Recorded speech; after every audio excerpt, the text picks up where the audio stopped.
ഞങ്ങൾ ചെങ്ങറയിലാണ്.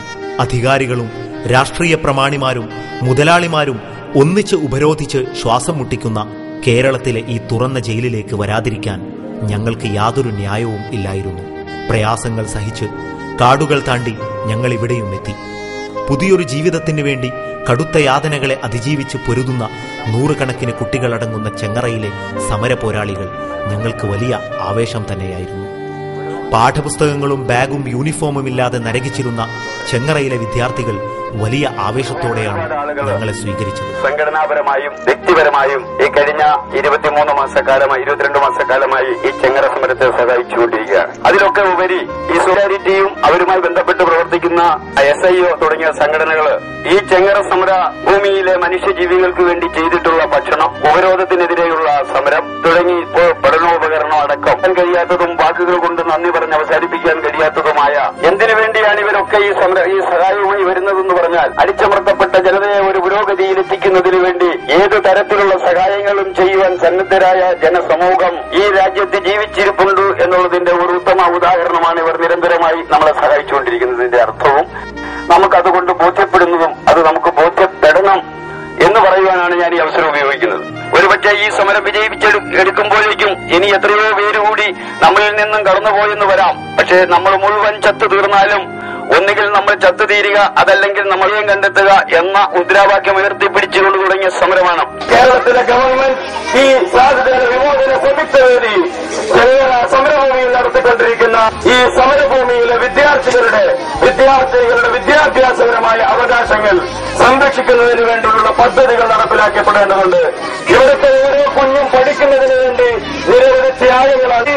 പഠിക്കാൻ പോകണമെങ്കിൽ ശ്രീ VS അച്യുതാനന്ദന് ബാധ്യതയുണ്ട്. ഇവിടുത്തെ ഇടതുപക്ഷ ഗവൺമെന്റിന്റെ ബാധ്യതയുണ്ട്.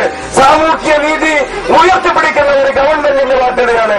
അതുകൊണ്ട് ഇവിടുത്തെ വഴിതടയൽ എന്ന് പറയുന്ന ട്രേഡ് യൂണിയൻ സമരം ഇവിടുത്തെ വിദ്യാർത്ഥികളുടെ പഠനത്തെ തടയുന്ന ഒരു സമരം കൂടിയാണെന്ന് ഞങ്ങൾ മനസ്സിലാക്കുന്നു. അപ്പോൾ ഒരു കാര്യം ഇവിടുത്തെ വിദ്യാർത്ഥികളോട് പറയാൻ ഞാൻ ആഗ്രഹിക്കുകയാണ്.